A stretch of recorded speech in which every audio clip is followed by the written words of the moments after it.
This Faith and Finance podcast is underwritten in part by Sound Mind Investing. For more than 30 years, do-it-yourself investors have relied on SMI for proven strategies and trustworthy guidance. SMI helps people build wealth so they can provide for their families, prepare for the future, and give generously. Learn more at soundmindinvesting.org.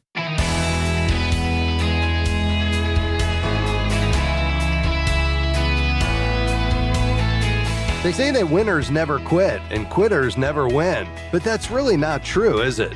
What if you're trying to quit a bad habit? Hi, I'm Rob West. It's not only okay to quit a bad habit, it's something we should always strive to do, especially with investing. Mark Biller joins us today with a list of bad habits you should quit if you find yourself doing them. And then it's on to your calls at 800-525-7000. That's 800-525-7000. This is Faith and Finance, biblical wisdom for your financial decisions. Well, our friend Mark Biller doesn't have any bad habits that we can see. He's executive editor at Sound Mind Investing, an underwriter of this program. Mark, great to have you back with us. Thanks, Rob. Appreciate the chance to be back with you. Now, Mark, you've got a great article at soundmindinvesting.org called Go Ahead, Be a Quitter. We'll put a link to it in today's show notes, but let's unpack it a bit. When is it okay to be a quitter? Well, sure, Rob. It is intended to be kind of lighthearted because we tend to think of quitters and quitting as being generally bad.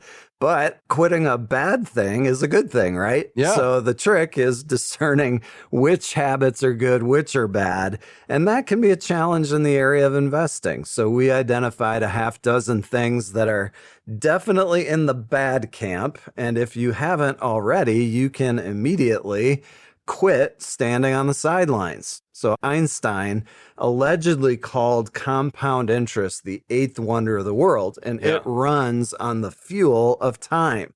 So you want all the time you can get on your side. Of course, you also want to have good returns, and based on over 100 years of history, we know the best returns have come from owning well-managed, growing businesses. So for the average person who wants to grow their surplus capital at a rate that's faster than inflation, stocks have historically been their best option. So the first one is quit standing on the sidelines and start becoming a part owner of corporate America by buying stocks. Yeah, that's well said. Investing really is owning a piece of a company. I think often we forget that. What's another bad habit to quit, Mark? Yeah, we want to quit waiting for a low-risk entry point. And that's just because it's doubtful that you're going to recognize a low-risk entry point when one eventually does arrive. The problem, Rob, is that capital risk is low when emotional risk is high. And every day offers us a low-risk entry point if you're committed to at least a 5-year holding period. If we look back to World War II, since then, a diversified stock fund portfolio has lost money only about 5% of the time if you've got at least a 5-year holding period. Over 10-year periods, it's even more rare to post a loss. And on the positive side, about 1 out of every 6 of those 5-year periods saw gains of 20% or more per year. Wow. So quit trying to pick your entry and exit point. All right. What's next? Well, we want to quit looking for a reason to sell. You know, a lot of times we get hung up on the gloom and doom scenarios from the pundits. And even in the best of times, there's always that wall of worry, those economic and market negatives that we can get fixated on. If we're really honest about this, Rob, the biggest risk to our future financial security probably isn't a bear market. It's probably inflation that eats away the buying power of our dollars. Yeah. And the best way historically to beat inflation has been to make a significant long-term commitment to stocks. Yeah, and a bear market is really your friend if you invest for the long haul because you buy more shares with less money. All right, another bad habit to quit. Well, we want to quit making things needlessly complicated. The good news is you don't need to be able to read economic forecasts or do technical analysis or read the company annual reports. You just need to choose solid investment options and hang on to them for a long period of time. It's actually quite a bit more simple than most people think. All right, Mark, I think we have time for one more bad habit investors should quit. Yeah, well, this one's easy, Rob. It's quit worrying. After all, the Apostle Paul tells us God has not given us a spirit of fear, but of power and of love and of a sound mind. So honor God, apply his principles, trust his sufficiency, give generously, and rest in his peace. Well said and great advice. Mark, thanks for stopping by. Always my pleasure. That's Mark Biller, executive editor at Sound Mind Investing. Check out this article, soundmindinvesting.org. That's soundmindinvesting.org.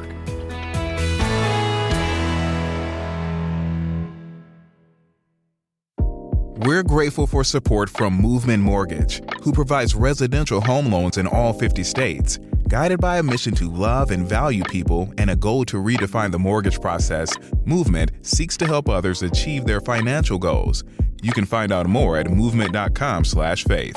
Movement Mortgage LLC supports equal housing opportunity, NMLS number 39179. For licensing information, please visit nmlsconsumeraccess.org. Faith and Finance is grateful for support from Sound Mind Investing. For more than 30 years, they've offered financial wisdom for living well. SMI provides step-by-step guidance for do-it-yourself investors, from those just getting started to those getting ready for retirement. More information, including a short video webinar on profit and peace of mind no matter what's happening in the market, is available at soundmindinvesting.org.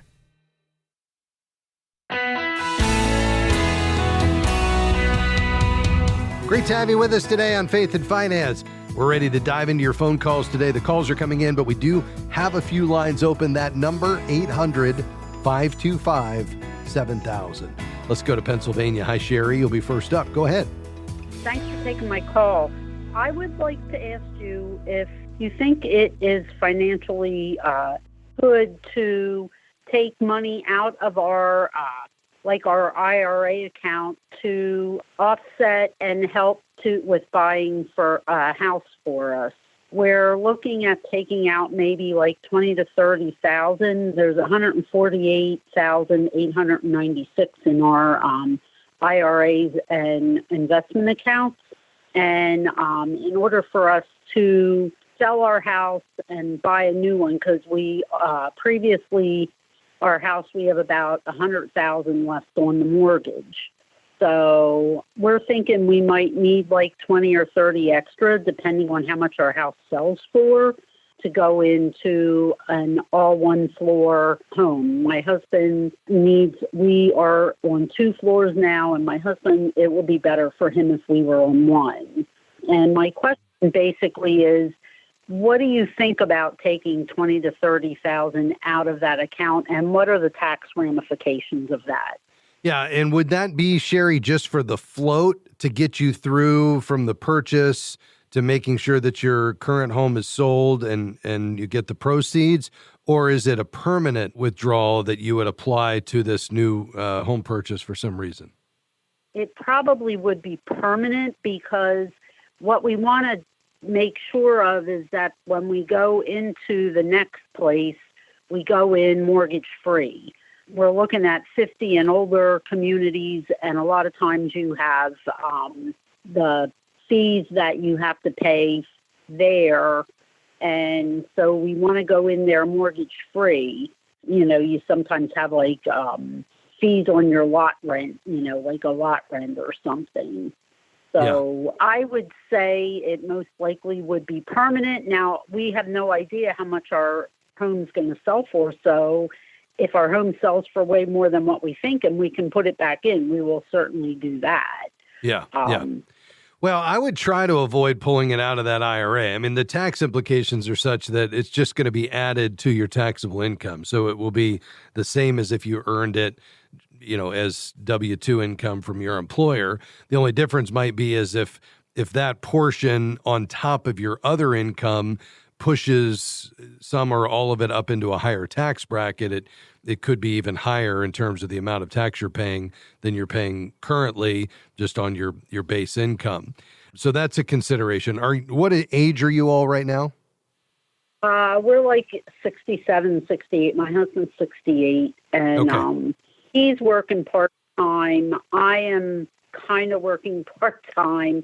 Yeah. I had a job, but it kind of ended, but I Okay. still am on call for them. Yeah, got it. Well, you're not going to have a penalty because you're over 59 and a half. So it's just pretty simple. Whatever you withdraw in the year you withdraw it is going to be added to your taxable income.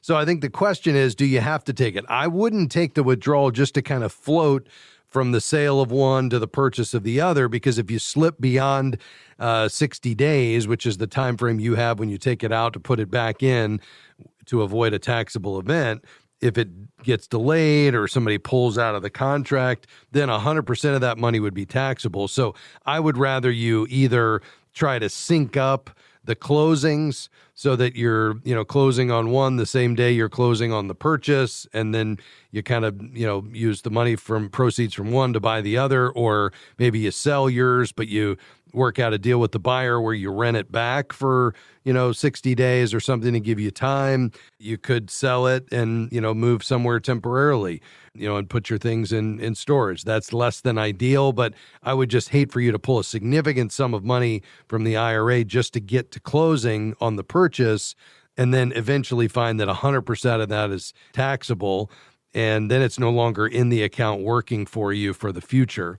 If you decided that in order to balance the budget after it's all said and done with the sale of the current home that you needed to pull money from the IRA, I'm okay with that, especially if it's just $30,000. You may want to spread it over 2 tax years, but I think at this point the goal is to get that house sold, figure out how much you're going to get, and then time the purchase of the next one. Try to use as little as possible from the IRA. That would be my best advice. Let's go to Missouri. Hi, John. How can I help? Yes. For one, I want to give a testimony. I've been listening to Larry Burkett to now today. Been listening for lots of years.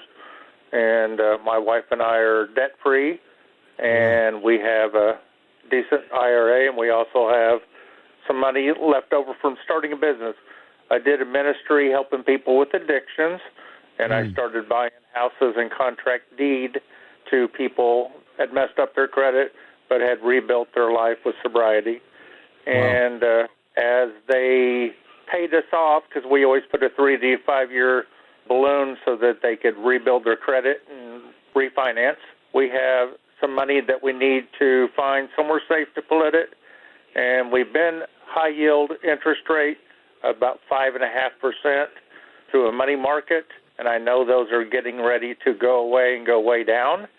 And so I just wanted to know if there was a safe place to put that, to invest it without long-term. I want to be able to buy my mom's house in the future for my sister, and so I need to keep that money kind of available. Got it. Yeah, makes sense. So first of all, thanks for sharing your story and for the great work you're doing to serve so many, John. With regard to this money, do you have any idea what the time horizon is on this?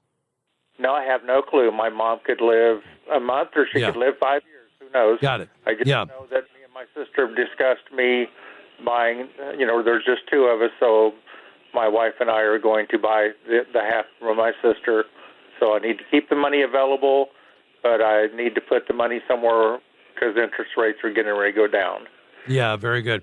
Yeah, I mean, really, for you to keep, complete liquidity on it and still get a decent yield. I mean, high yield savings is still your best option right now. It could be that money markets will be a little bit better in the future, but right now I'd just stick with high yield savings. Anything else is either going to add an element of risk or it's going to reduce your liquidity. So, you could buy a treasury bond, but you're going to have to lock it up for a period of time in order not to have the risk that the price of the bond falls. With a CD, you have the risk of the penalty if you need the money early. So I think right now you need to stay just in the high yield CD category, the high yield savings category, or money market. That's going to give you the safety and the liquidity. And yes, the rates are probably not going to be as attractive a year from now as they are today, but that's okay. They'll still be better than probably, the last 20 or 30 years averages.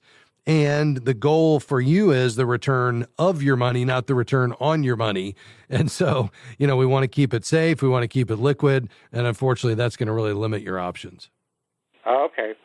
All right. I just was hoping there was some kind of a product out there that was totally safe, that was, I could cash it in whenever I needed it. No, unfortunately, I don't have that silver bullet for you, but I would keep an eye on bankrate.com because they're pretty much the best source for folks, just to monitor who has the best rates at any given time. You might want to check that every 6 months or so.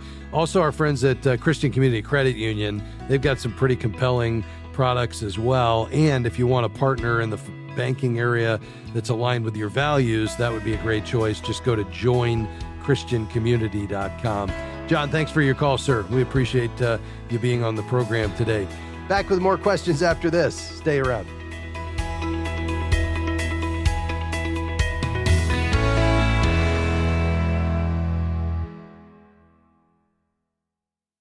As a faithful listener of the Faith and Finance program, you know that there is life-changing financial wisdom in God's Word to meet all your needs. More than anything, FaithFi is here to help you and millions of others see God as your ultimate treasure. As a nonprofit, we're grateful for our partners that help expand our outreach every month with their generosity. Has God provided financial answers for you through this ministry? Please consider becoming a monthly partner by visiting faithfi.com and clicking Give. We are grateful for support from Praxis Mutual Funds. Praxis Mutual Funds has 7 impact strategies that are designed to create positive, real-world change. More information is available at praxismutualfunds.com. The fund's investment objectives, risks, charges, and expenses are contained in the prospectus and summary prospectus. This and other information is available at praxismutualfunds.com. Investments involve risk. Principal loss is possible. Foreside Fund Services, LLC.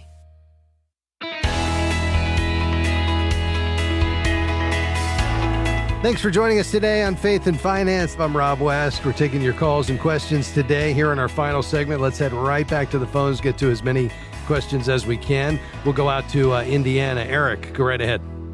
Hey, Rob. Thanks for taking my call. And as my wife and I are looking to align our finances and our investments in a faith-based, I guess ETFs is kind of the way we're looking, just to capture the market, overall movements. Didn't know if this was a good strategy, diversification between small cap, large cap, index, if there were certain ETFs that you would, I guess, recommend with low ERs and just kind of point us in a decent direction. Thank you. Yeah, I'd be happy to. So you manage your own investments, make your buying and selling decisions, right? Yes. Okay. Yeah, very good. And you're wanting to limit it to ETFs, not use mutual funds. Is that right? No, not necessarily. Just okay. That's just what we've done in the past.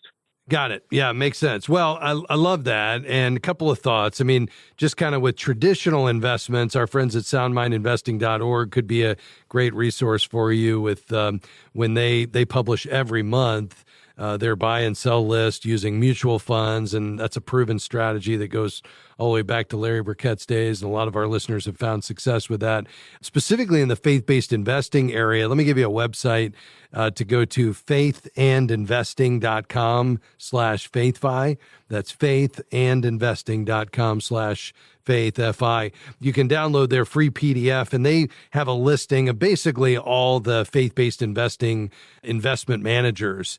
And it'd be worth you just kind of looking into each of those. A couple that I will highlight. One is Eventide is just a great faith-based investing fund family. You can check them out on the web, Eventide Asset Management. They've just released their most popular fund is their dividend fund, and they just came out with an ETF version of it. And the returns are stellar. The stories are incredible, kind of what they're investing in and how they apply what they call Business 360, where it looks at just how the business is creating human flourishing and loving their neighbors across all of their stakeholders, clients and customers, supply chain, employees, even people in the surrounding area of the actual plant from an environmental standpoint. So they have a really compelling strategy, but it's screened for faith alignment for Christian values. So that would be one to check out. But I think if you get that fun family list there at faithandinvesting.com/faithfi, that would be a great start.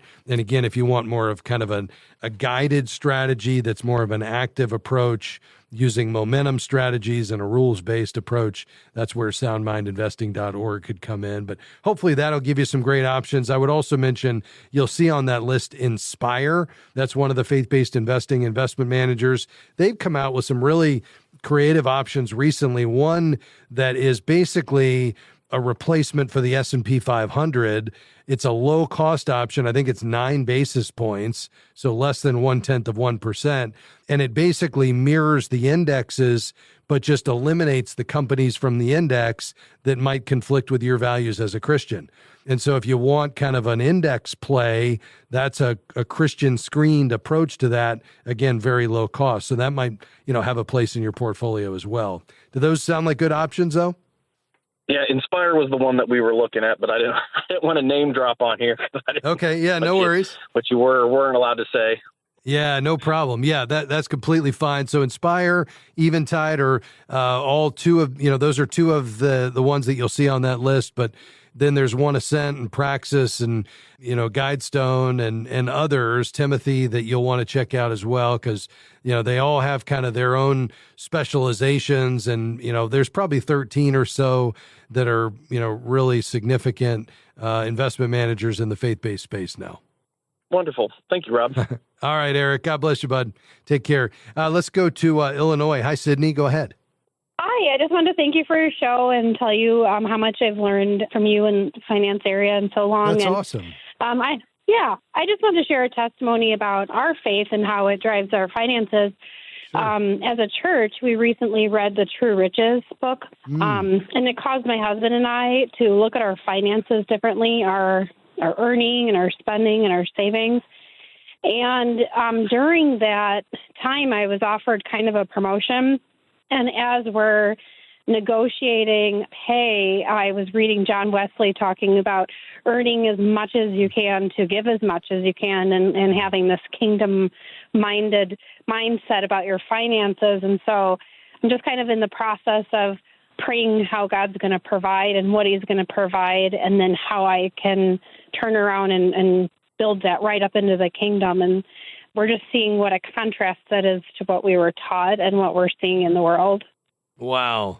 Boy, Sydney, I'm so grateful you called and shared that story.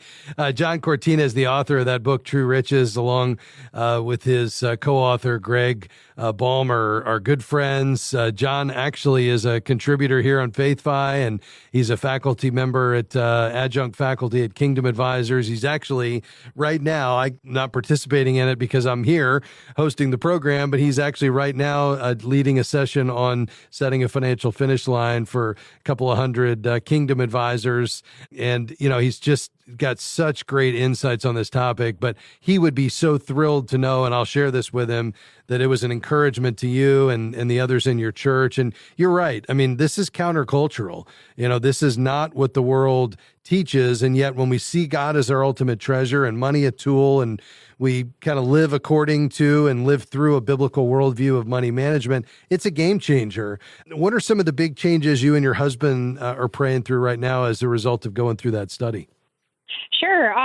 Right off the bat, we decided to cancel Amazon Prime, and not because of the, annual fee of it, but because of what it, like an attitude of materialism and instant gratification, and kind of like this consumerism where as soon as a thought comes in our head that we want something, it's just so easily accessible. And so we've decided by canceling that we have to be a little bit more intentional about our purchases.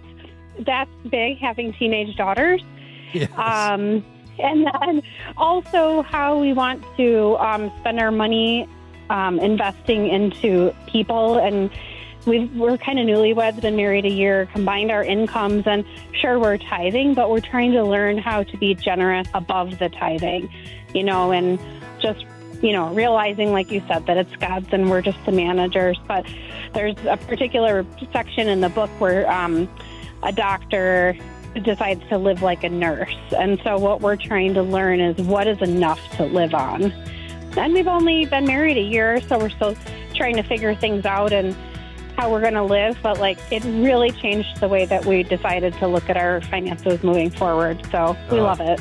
That's powerful. I love that, and I'm so grateful that you shared your story today. By the way, folks, pick up a copy of this book. It's called True Riches, What Jesus Really Said About Money and Your Heart by John Cortines and Greg Balmer. Sydney, I really appreciate you calling today. I'll share your encouragement with John. And thanks for being on the program. Big thanks to my team today. Jim, Amy, Dan, and Anthony. Couldn't do it without them. We'll see you next time. Bye-bye. Faith and Finance is provided by FaithFi and listeners like you.